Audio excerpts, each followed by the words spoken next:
Good evening. My name is Renee Buelow. I'm the Programming and Outreach Coordinator here at Hedberg Public Library. We are here tonight with Mary Buelow. She is one of our Public Services librarians, and she will be talking about Dr. Daniel Hale Williams, the pioneering surgeon. Thank you all for being here, and at this time, I'm going to turn it over to Mary. Thank you, Renee. And thank you all for being here on this lovely June evening. Very glad to be in air conditioning. So as Renee said, I'm Mary Buelow. I'm one of the librarians here at the Hedberg Public Library. And one of my roles here is to be the local history specialist. And that gives me the opportunity to dig up all kinds of interesting stories about Janesville and Rock County history.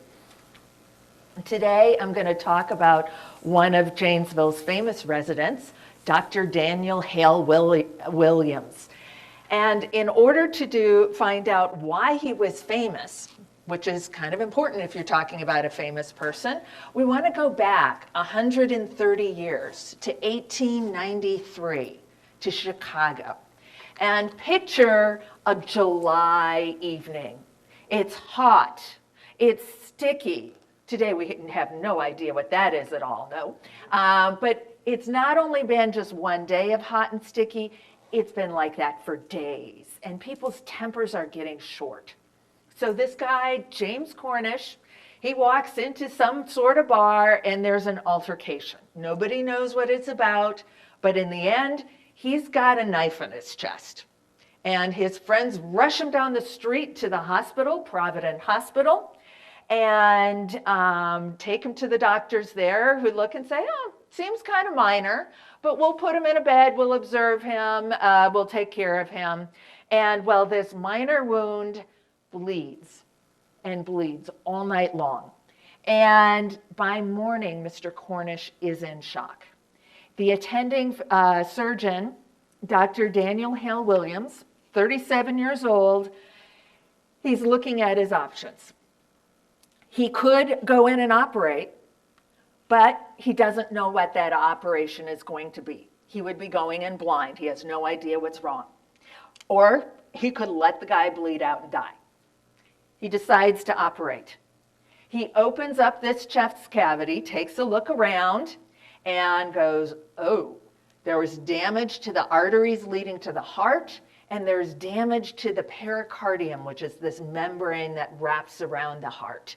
And so Dr. Daniels goes, okay, and he pulls out all his surgical tools and his stitching materials. He ligates those damaged arteries and brings them back together. He stitches up the wound in the pericardium.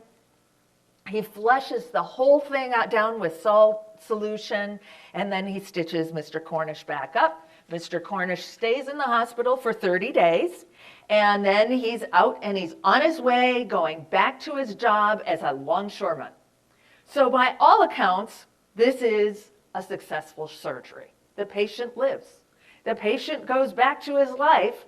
And in fact, he was still up and about and being a longshoreman by all accounts 20 years later. And this operation was so amazingly far ahead of its time. And to understand why, we just need to look at the state of medicine in 1893. So in order to have a good, successful surgery, you want the patient to stay still. That's the first thing. It's really hard to stitch up someone who's moving. And prior to the mid-19th century, there was no way to put someone to sleep. They were operating on patients who were awake.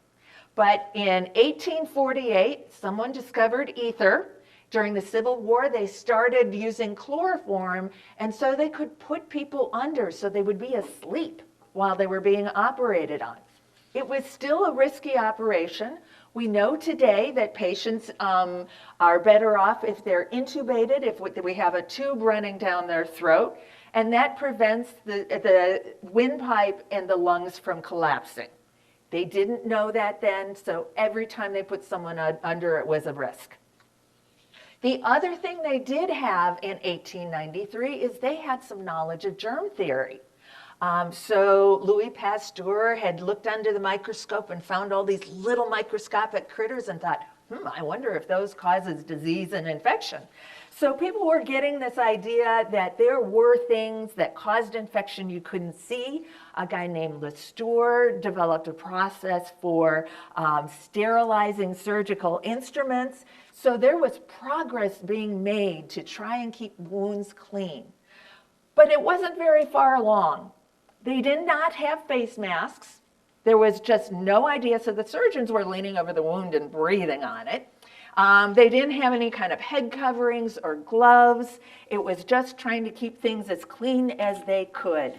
And if they didn't, well, there was no antibiotics yet. Penicillin would not be discovered until 1928. So they had some tools at their disposal, but what they did not have is they didn't have any kind of roadmap for internal surgeries. So surgeons of the day would really repair things they could see. They like to remove things like extremities. They could repair a broken limb. They might be able to take tumors off the skin. And if they did do internal surgery, they didn't do anything fancy. They weren't repairing organs, they were removing them. So if someone were injured, they look and say, that organ's damaged. They'd pull it out and hope the patient didn't need it. But with a heart, you can't do that. The heart is needed for the patient to stay alive. So you have to repair it. And it's a challenge because even if the patient is asleep, the heart is still beating. 130 beats a minute, and the surgeon has to stitch a moving object. So that's very challenging, and actually surgeons of the day considered heart surgery especially to be out of bounds. It was very controversial. People were scolded for doing it, and it wasn't until World War II, after D-Day, 50 years later, that heart surgery started to come into its own. So it was when the soldiers started coming back from the beaches at Normandy, and they had all kinds of injuries. The surgeons of the army surgeons were saying, well, why not? They're going to die anyway, and they got lots of practice. But this was 50 years before that. And so this doctor Daniel Hale Williams, was doing this revolutionary surgery in maybe not the greatest environment, because this hospital had been open 2 years, and it was not built as a hospital. It was a house that had been purchased and remodeled. They had started out with 12 beds on the lower 2 floors. By 1893, they were up to 18 beds, and the 3rd floor was the surgery and the lab. And then not only that, there was some other thing that caught people's attention at that time that had some people perplexed. They were looking and going, this guy's an African American. What? It's only 30 years after the Civil War. Aren't all African Americans slaves? And how on earth did this guy get his education? How did this happen? Well, you just need to look at Dr. Williams' family to see how this happened. He wasn't from the South. His family was from Pennsylvania. They'd been in York County, that's the county in red over there in the southeast part of the state. They'd been there since the 1700s. In fact, they had ancestors who had an ancestor who fought with George Washington in the Revolution. They were definitely free people. They were not enslaved in any way, shape, or form. And they actually had ancestors from 3 different continents. It was quite the family tree. You had the Germans and the Scots and the Welsh and the Irish from Europe. You had the Shawnee and Delaware from North America. And you had African Americans from someplace, no one was quite sure where on the African continent. Today, we would call that ancestry multiracial and just be done with it. But in those days, there were practices in some states and actual laws in others that said if you had one drop, just one ancestor known back there or suspected of African American blood, then you were considered black. And so this was the family that Daniel Hale Williams was born into on January 18th, 1856 in Hollidaysburg, Pennsylvania. So Hollidaysburg is not in York County. It's about 5 counties further west and 1 county north, Blair County. And his father, Daniel Williams Jr., had gone over to Hollidaysburg and to set up business. He was a land speculator or a real estate developer. He would buy land, then turn around and resell it to other people. And Hollidaysburg was a great location. The land was rich in iron ore. It was on a key land and rail network connecting Philadelphia and Pittsburgh, and it was the head of the Pennsylvania State Canal. So all of these made for a great location for someone coming in and trying to make money off of real estate. So they were doing pretty well. They had enough money to send all their kids for getting individual photographs. This is a picture of Dan, young. They called him Dan when he was young, when he was 6 years old. And it gave the father, Daniel Williams Jr., enough time to get involved in political and advocacy issues. He was an abolitionist, and he was a member of the National Equal Rights League, and he would travel and speak for the National Equal Rights League. This was an organization that was developed, that was founded in the 1860s during the Civil War, that advocated for full and immediate citizenship for African Americans, not just freeing the slaves, but making them citizens. And the argument was that African Americans had fought in the Revolution. They'd helped fight for this country in the Revolution. They were currently fighting in the Civil War for the Union cause, to hold the Union together. And as a compensation for that, they deserved full and complete citizenship. So Daniel Williams Jr., young Dan's father, was a speaker on the circuit as well as a real estate developer. Unfortunately, he died of consumption of tuberculosis in 1867. Young Dan was 11 years old, and his mother, Sarah Price Williams, was now a widow with 5 minor children at home. And if you think about the 1860s, there were not a whole lot of options for women to go out and earn a living for their family.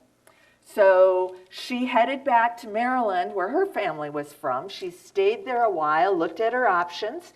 She found a placement for young Daniel Hale Williams, young Dan, and apprenticed him to a shoemaker. He was going to learn how to make shoes.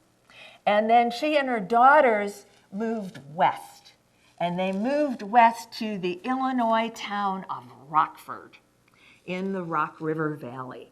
And they were learning the hairdressing trade. They were learning how to dress hair. If you think of all the hairstyles in the 1800s and those fancy corkscrews, that's what they were doing.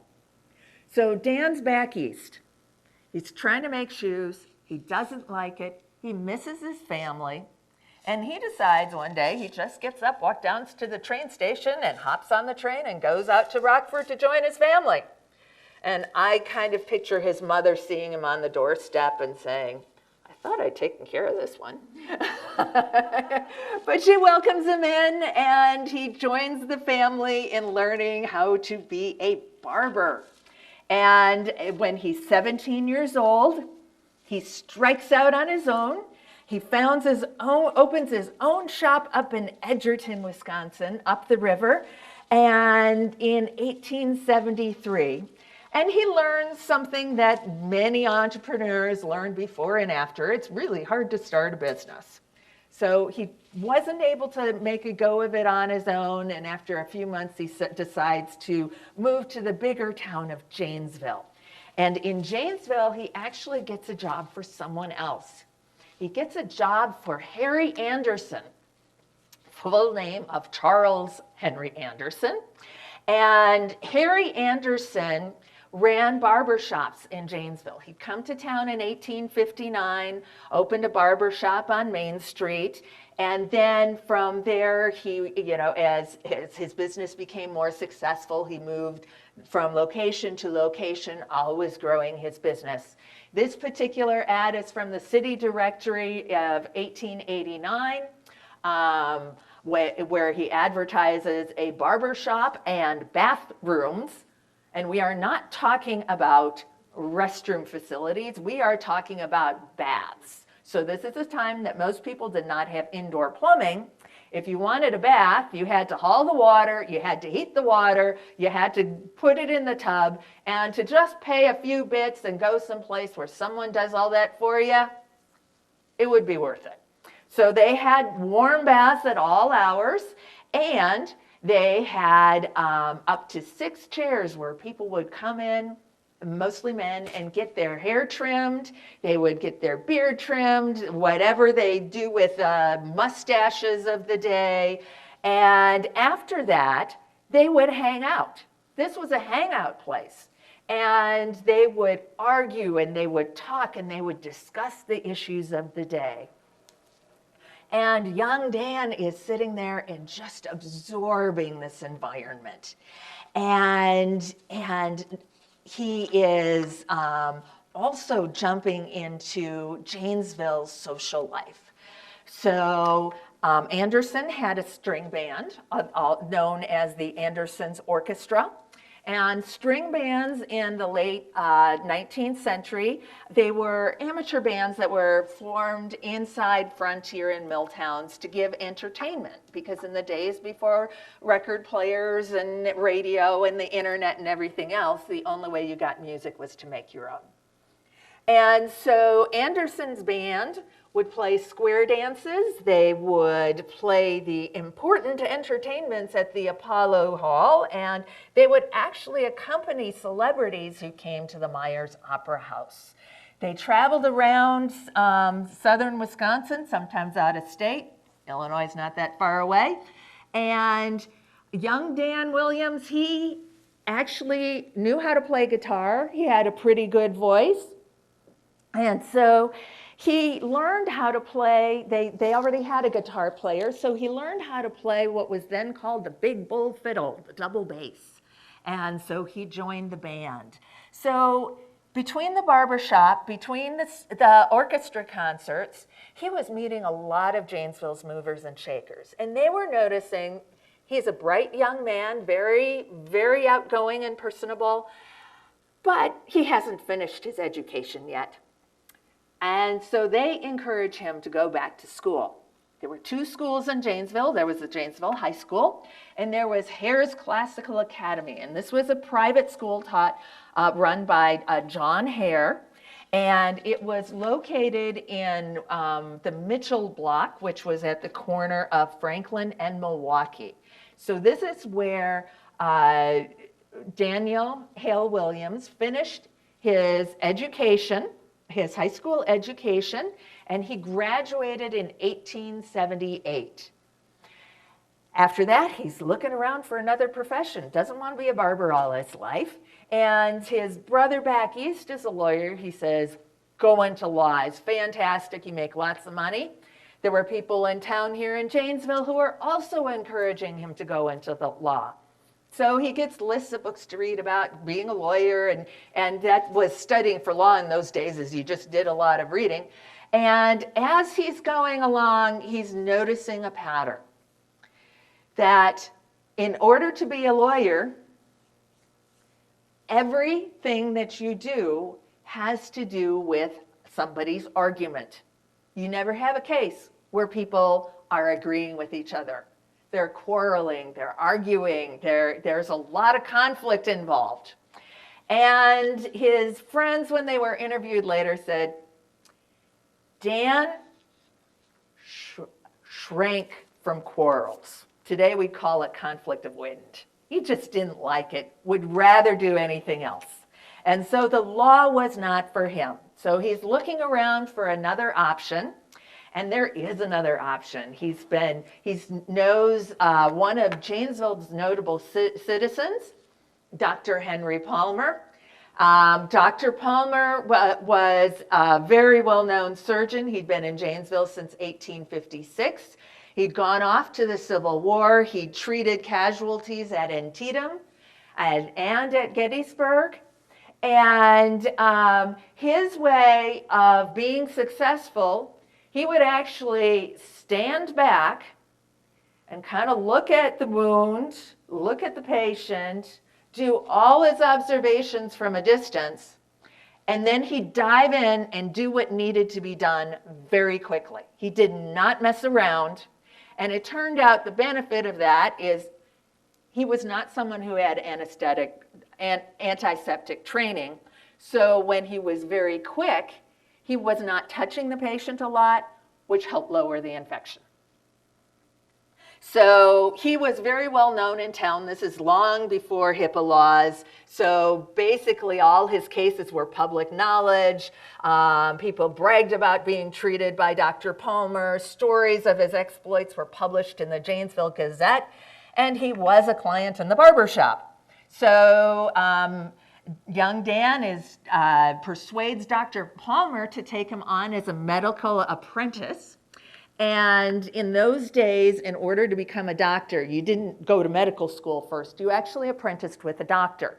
And the doctor is giving you some basic training on how to pack a bag, how to treat wounds, and making sure that you have the right temperament for it and you don't faint at the sight of blood. And as long as you pass that apprenticeship, at the end, the doctor is going to sign off credentials, basically write a letter saying this person is ready for medical school, and that's when they go to medical school. So Daniel Hale Williams, he does a 2-year apprenticeship with Dr. Henry Palmer, gets his credentials, goes off to Chicago Medical College, which is later affiliated with Northwestern University, and graduated with an MD in 1883. So 1883, we have a new doctor in Chicago. So we have a picture of him over on the right here. This was actually taken while he was in medical school, but he wouldn't have looked much different after graduation. And he opens up his own office at the corner of 31st Street and Michigan Avenue. And he starts to develop a reputation as a good doctor and a skilled surgeon. He's known to be a good listener. He has a good bedside manner. He gets contracts to be the physician on call for the Protestant Orphan Asylum, as the surgeon for the city railway company. So if any of the employees get injured, they call on Dr. Daniel Hale Williams. He goes back and teaches actually at the Chicago Medical College, and he starts doing some outpatient surgeries at a clinic that the Chicago Medical College has known as the Southside Dispensary. So one of the very first patients he had, one of the very first surgeries he did, was a woman who needed to have her hemorrhoids removed. And she absolutely flat out refused to go to the hospital. She's like, nope, I'm not going. This is where people go to die. So you are going to treat me, but you're going to treat me in my house. So Dr. Daniel Hale Williams takes a look at the house, and he pulls out all his training from medical school. He scrubs that house up to down, up top to bottom.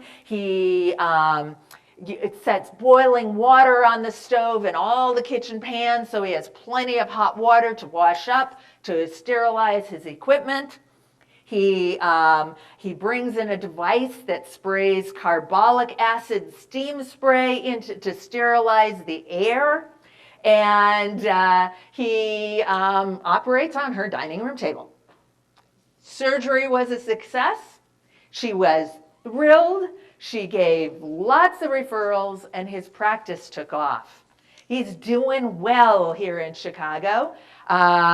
He's got this office in an affluent neighborhood. The city at that time is integrated. He can live, he can go wherever he wants to go. And his clientele, they're affluent, I think I mentioned, so they can pay the bills. He's doing okay, except he's running into an issue. So housing in Chicago is integrated in the 1880s. Healthcare is not. And there are some barriers to his practice.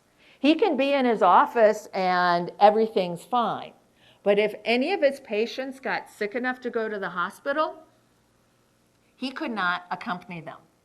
Because in order to admit them to a hospital, he had to have admitting privileges. The hospital had to give an okay.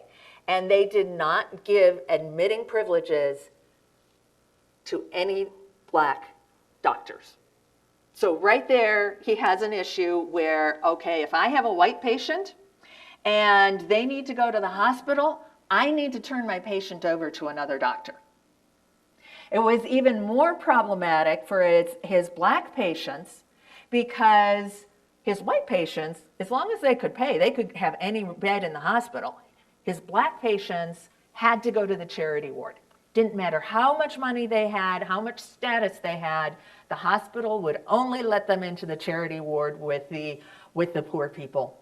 And the charity wards were not known for getting the greatest healthcare service. So this was definitely a frustration for Dr. Williams. He wanted his patients to be treated well. And at the same time, while he's struggling with this issue, he's talking to friends. He has friends who want to get into the medical profession. They see that he's done it.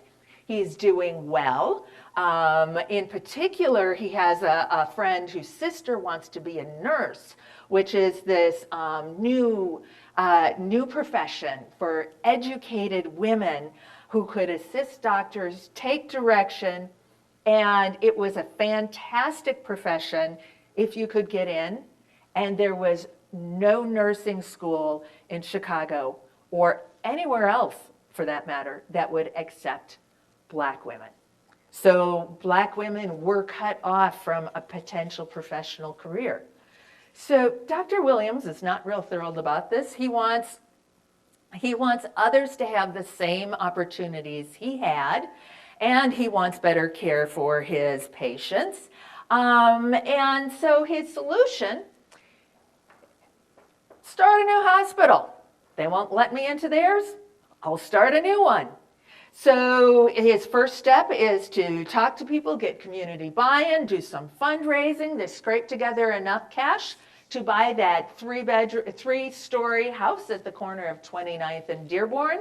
So that is the first Provident Hospital. Its grand opening was May 4th, 1891. It was Chicago's first interracial hospital. And just because it was there, it instantly elevated the standard of care for Chicago's black residents. If they could afford the best bed in the hospital, they could get it.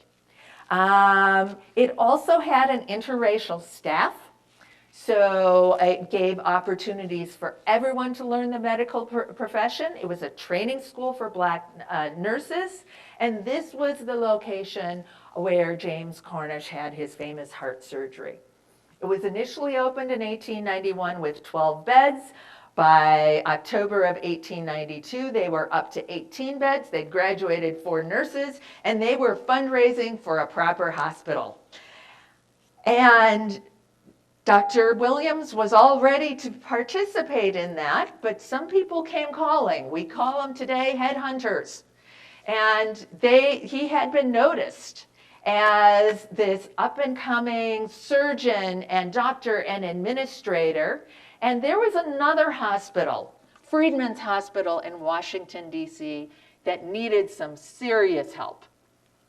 Freedmen's had been founded in 1862.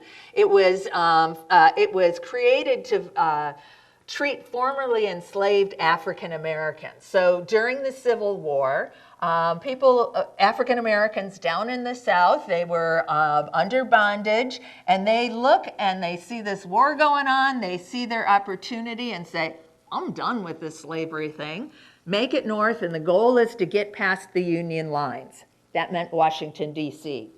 So Washington, D.C. was suddenly flooded with African Americans who had emancipated themselves. They had picked up and left. And a lot of them needed health care. And so Congress funded this Freedmen Hospital. It was funded by the whims of Congress, so it might not necessarily had as much funding as it could have had, but it was there. But by 1893, it was in major need of reform. The facilities were poor, care was substandard, death rate was 10%. So this was the kind of hospital that Dr. Daniel Hale Williams' patient, that first one who wanted the surgery on her dining room table, this was the kind of hospital she was thinking of where people go to die. That was Freedmen's. Dr. Daniel Hale Williams was persuaded to leave Chicago, go to Washington, D.C. He arrives in September 1893. And he's an absolute whirlwind. When he comes, he meets with Frederick Douglass, who gives him some advice. And that advice includes the only way you can succeed is to overcome the obstacles in your path. So Williams charges ahead. He reorganizes the hospital into departments. He hires new staff and make sure they're qualified this time. He starts a training program for Black nurses and interns like he had in Chicago. And he obtains a new ambulance. And after his first year, just 1 year, there were over 500 operations, only 8 deaths. So under Williams' management, Freedmen's was transformed. And the idea of being cared for at Freedmen's Hospital was beginning to lose some of its stigma. And there was starting to be demand from people who could actually afford to pay. So that's quite a shift from the idea that this is a charity hospital where only the desperate go. So Williams is doing well professionally, but he is in a new community. And it's always hard adapting to a new community. And he'd been in Chicago, and Chicago was the center of a medical center of national importance. There was a lot of doctors, high quality, well-trained doctors. There was a lot of professional give and take where you could go if you're stumped and get ideas and just share the latest cutting edge technology and techniques. So that was Chicago. Washington, D.C., not so much. It was a sleepy southern town, and southern meant segregated. So when Dr. Daniel Hale Williams, he's looking for medical societies to try and find other doctors where he can collaborate with. He learns of the District Medical Society, and the District Medical Society is interested in his work. They're reporting about his groundbreaking surgeries at Freedmen's, but they don't want him. They are whites only. And other doctors, other African American doctors had tried to break that barrier and had not been successful. And Mr. No Confrontation decided that was not the place where he wanted to go, so he kept looking. He found another medical society that had been founded as an integrated medical society, the Medico-Chirurgical Society of the District of Columbia. It was it had been around for about 10 years, but they weren't doing very much. You know, they were probably kind of coming and hanging out and occasionally have a meeting. But it was an opportunity for Williams, so he started attending meetings, gathered friends, and helped to grow the organization, and they incorporated it in 1895. So that was one opportunity on a local level. But there was also a lot going on nationally, you know, like back in Chicago and other big medical centers. And so he wanted some opportunities to talk to people nationally. And the American Medical Association was around at that time. They were actually a big deal at that time. But how you became a member of the AMA is you had to join a local society, and you joined the AMA through the local society. And that local society was not medico-chirurgical. It was the District Medical Society, that whites-only group. So that rule effectively shut him out of the AMA. So instead, well, okay, we'll just found our own. So he was meeting other doctors. There were a lot of national things going on. He went back to visit Chicago for the World's Fair, and a second medical society nationally, the National Medical Association, was founded in 1895. Dr. Daniel Hale Williams was a charter member and the first vice president. And actually, both of these societies are still around today. They are still serving their purpose of connecting medical professionals.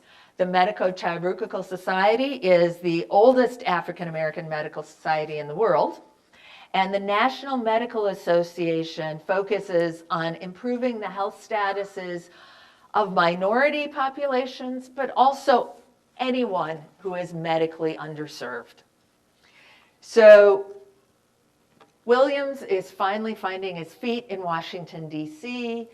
He's getting established. Then he realizes there's another hazard of working in the district. See, every 4 years, there's something called a presidential election. And Williams was recruited by people in Grover Cleveland's administration. And there was an election in 1896. Grover Cleveland, he's out. His people are out. And William McKinley is now in.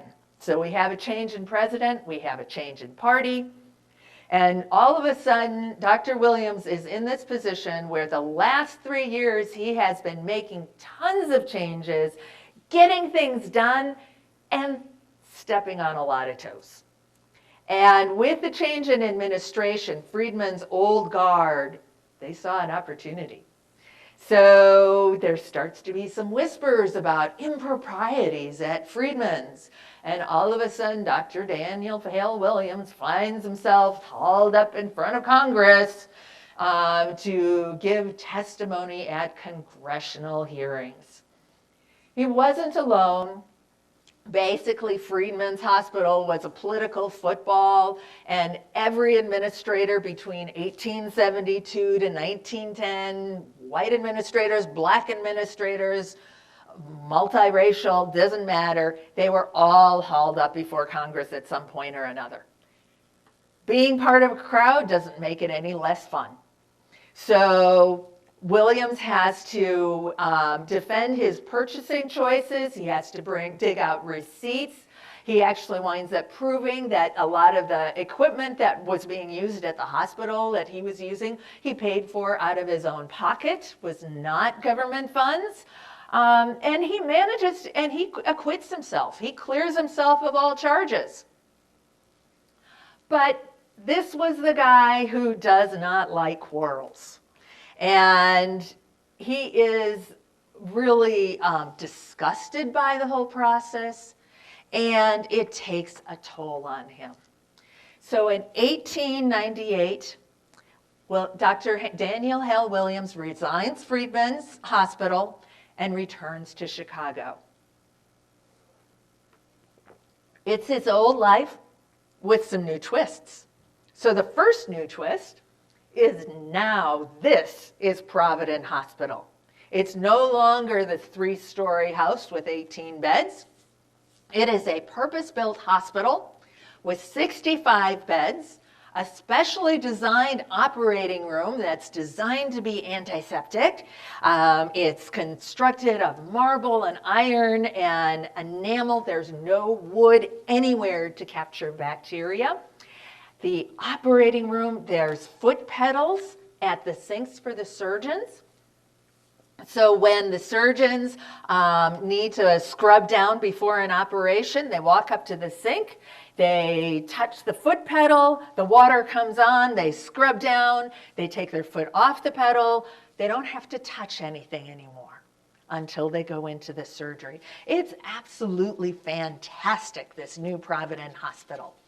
Another change in his life, he's gotten married. So during his years in Washington, D.C., he met a woman named Alice Johnson. Alice was educated. She was educated at Howard University, which is one of the historically black colleges and universities. And she was a teacher. She taught at Mott School, which is up the street from Freedmen's. So they courted for a while. They got married in April 2nd, 1898, and she came back to Chicago with him. So now he's a married man with a married man's home life. So there was a third change, and this one was not quite as positive. So when he comes back to Providence, he left as Providence administrator. He's coming back as a doctor, as a surgeon, and there is a new administrator, Dr. George Cleveland Hall. And on the surface, the two men had a lot in common. They were both African American. They were both surgeons. They were both very invested in helping African Americans find a place in American society, what in the day was called race matters. And but they had many personal and professional differences. For all their similarities, they did not get along. They disagreed on medicine. They disagreed on surgery. They disagreed on what kind of education was an appropriate medical education. They disagreed on what was the best path forward to encourage African Americans. They didn't get along, and their wives didn't get along. So that was a challenge. And so there are these two competing guys who are competing for hearts and minds. And, well, Hall, he's more of a go-getter. He's involved in a lot of civic organizations. He's involved in the Urban League, in the Negro Business League, in the YMCA. He was a trustee at the Chicago Public Library, and he was a founding member for the Association for the Study of Negro Life and History. And he really was good at maneuvering the networks of Chicago politics and the African American community in Chicago. And by all accounts, he was pretty tolerant of conflict, whereas Williams hated it. So, but he does have those two things, two positive changes. He's back practicing medicine. He has plenty of time in his home life, enjoying time with Alice. And in the evenings, he starts to go through his old notes of his surgeries that he's done, of his work at Freedmen's, all his case notes, and he starts to turn them into journal articles. So he never stops being the educator. So journals, medical journals, are yet another way for him to help connect with doctors all across the country, help them learn new techniques, and he's reading them too, so he's learning new techniques. And so he starts to write up his stories of his surgeries. He writes up how he operated on James Cornish, though at the time they gave a pseudonym of, I think it was George Cotton. And so what kind of techniques he used, what kind of thread he used for the stitching, what kind of tools. He also did some other heart surgeries, but he was a generalist. He was no specialist. He did surgeries on the throat, and I think we mentioned before that the throat was prone to collapse. If it was not treated properly, it's very delicate. So he did successful surgeries in that environment. He worked on internal organs, including the spleen. So the spleen, when doctors before had gone in, they looked at this thing. If it was injured, they'd go, oh, I don't know what this is. It's mushy, it's kind of formless, it's got lots and lots of blood vessels in it. It's kind of like tissue paper tied together with blood vessels. And so it was one that they would just take out. We don't know what it is, must not be good for anything. And it turns out it's very important. It's part of the immune system. And Dr. Williams, he actually didn't know that at the time, but he was willing to say, you know, it's in the body, it must be there for a purpose.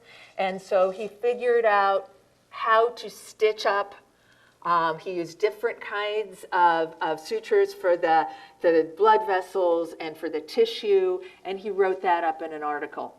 He also did a number of cesarean sections. That was another controversial treatment of the day. If a woman was in childbirth and there was distress, there was trouble, the kid wasn't coming out, the practice of the day was to take a surgical saw and widen the hole. They would actually cut the pubis bones apart, which enough kids survived, enough that this was worth their while. But the mothers, many of them never walked again, or if they did not walk well. So there were serious consequences for the standard practice of care. Dr. Williams said, I'm going to do the cesarean section thing instead. He did some very complicated ones, described how he handled it. There was one where he was doing a cesarean section, pulls out the baby and discovers, oh, there's a tumor there too, might as well pull that out. And so he writes that up. He's also taking a scientific approach to his case notes. And he's looking at this popular medical theory of the time. So the theory of the time is that women periodically get ovarian cysts. They swell, and if they rupture, it's very painful. There's a risk of internal bleeding and a risk of infection, and in the worst case scenarios, women can die. And the theory of the day was this was a disease of white women only. There was something about the black skin that made the internal organs different. And so when doctors were looking at an African American woman, someone with dark skin, who had all the classic signs of an ovarian cyst, they said, can't be, it must be something else. And they never treated the cyst. Whereas Dr. Williams, he operated on everyone. He kept statistics of all these women. He went through later and figured out, was able to prove statistically that no matter what the skin color was, the rate of ovarian cysts was exactly the same. So race, the skin color, really had no place in that medical diagnosis procedure.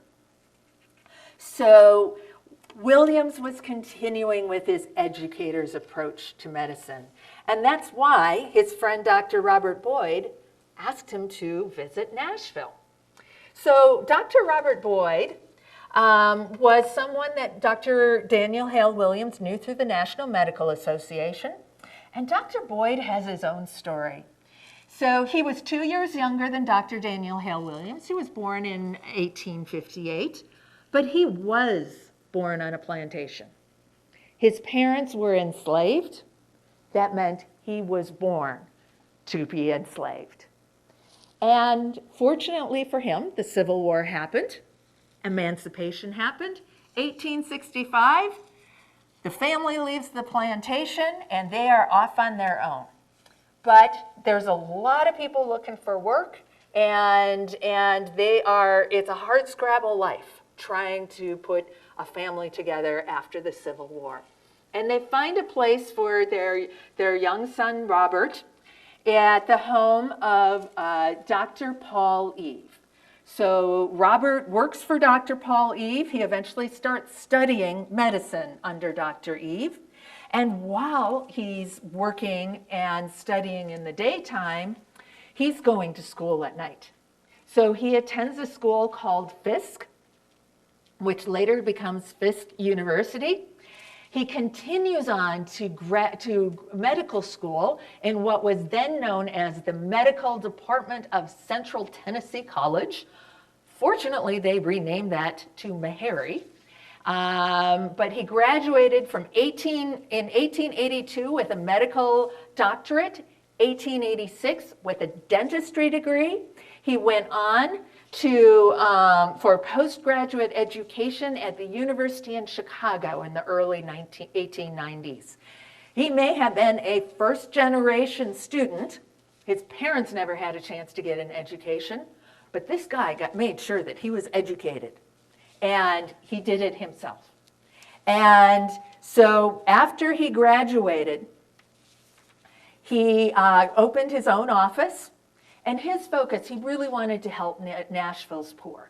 So he has an office in the poorest section of town, lots of patients, not a whole lot of money to pay the bills. So he takes on another job as a professor at his alma mater, and he works as a professor of gynecology and clinical medicine at Meharry. So Meharry was founded in Nashville by Methodists, 1876, and it was the primary source of black doctors in the American South. So if you lived in the South and you were black and you had a doctor, they probably graduated from Meharry. So Boyd is working at Meharry, and he's done some educational experiences elsewhere. He's been up to Chicago, and he knows what good facilities look like.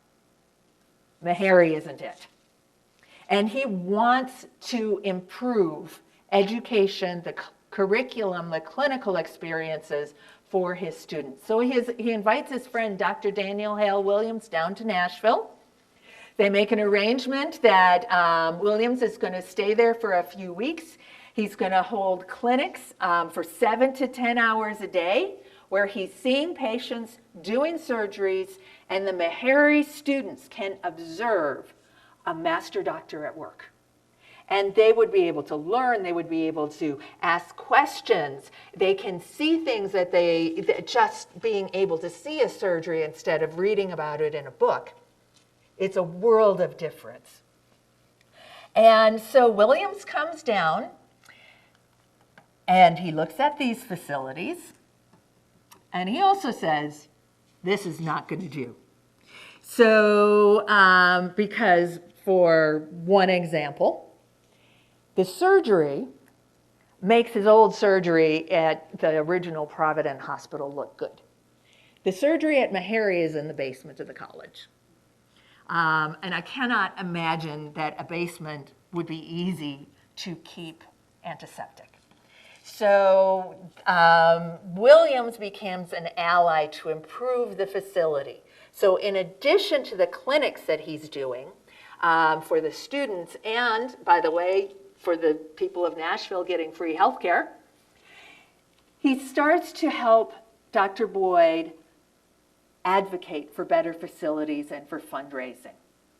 He gives a speech to the Nashville community. He tells his story of starting Provident, of working in an interracial hospital, of raising funds, of inspiring communities, of training black nurses and black interns, and just improving medical conditions. He shares the quote from Frederick Douglass that Frederick Douglass had given him when he'd started at Freedmen. Freedmens, the only way that you can succeed is to override those obstacles in your path. Hope will be of no avail. By the power that is within you, do what you hope to do. So this speech not only inspired the Nashville community, it was later reprinted in the Black press across the country. And it motivated other Black communities to open inpatient facilities. More than 40 African American community hospitals opened in 20 states, in places like Memphis, like Dallas, Louisville, Birmingham, Kansas City, St. Louis, and Atlanta. All hospitals were inspired by Dr. Daniel Hale Williams' words. Williams himself, he returned to Meharry every summer for several years, and he continued to work in Chicago until 1926. In 1926, he had a stroke, and he retired and moved to his retirement home in the Black community of Idlewild, Michigan.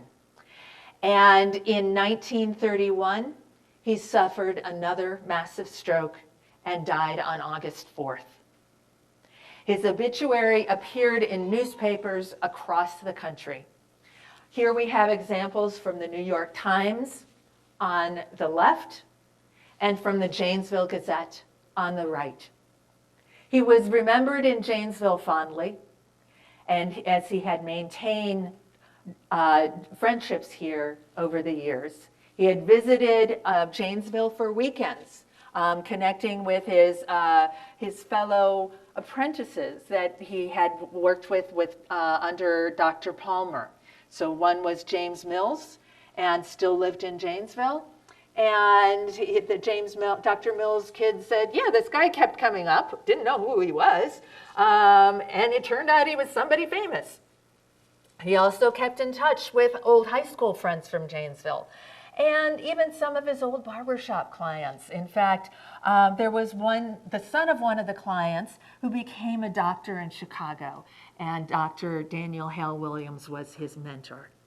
So Dr. Williams was remembered across the country, as well as Janesville, as a trailblazing surgeon, as an educator, and as an inspiration to us all.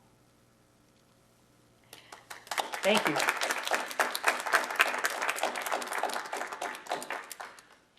All right, so I'll open it up for questions. What questions might you have? Thoughts? Yes. Well, does the Providence Hospital, does it still stand in Chicago? They ran into financial troubles, I think, in the 80s. And so I was trying to track, I believe they are currently closed. There were some articles about open and closed. I don't know if that building stands. They built other ones as well, because the building, the 1898 building was replaced with larger facilities. And I believe, now that I'm thinking about it, I believe it was folded into Cook County Hospital, the institution. Yes? Did he have children? He never did. Both he and Alice were older when they were married. He was 42, she was 39. She did get pregnant, and it was, the child did not survive, and she was not able to get pregnant again. So that was a hardship for both of them. They had wanted children. So when did Alice pass away? Alice passed away in 1924. So by the time he had retired, she had just passed away, and his health's going, no one at home. I think we all have to face those choices at some point of what to do. So. Any other questions or thoughts? So then the first heart surgery, that really is considered, I saw on one article here, it said the first successful, Yeah. there's a lot of arguments of who did the first. So some people say that they were all in that time frame. So of the early 1890s, there were several. I think there was one that was technically before Dr. Williams, but the technique wasn't anything you'd want to replicate. The doctor mixed together a distillation of whiskey and strychnine and shot up the patient. Don't know how that guy survived. He was meant to live. There were others that claimed the first because they actually operated on the heart muscle itself, not the pericardium. But no matter whether it was the very first, it was a phenomenal operation. The fact that this guy lived, he walked out the door of the hospital, and he went back to some pretty strenuous work. So I'm very impressed with it. But thank you very much for coming.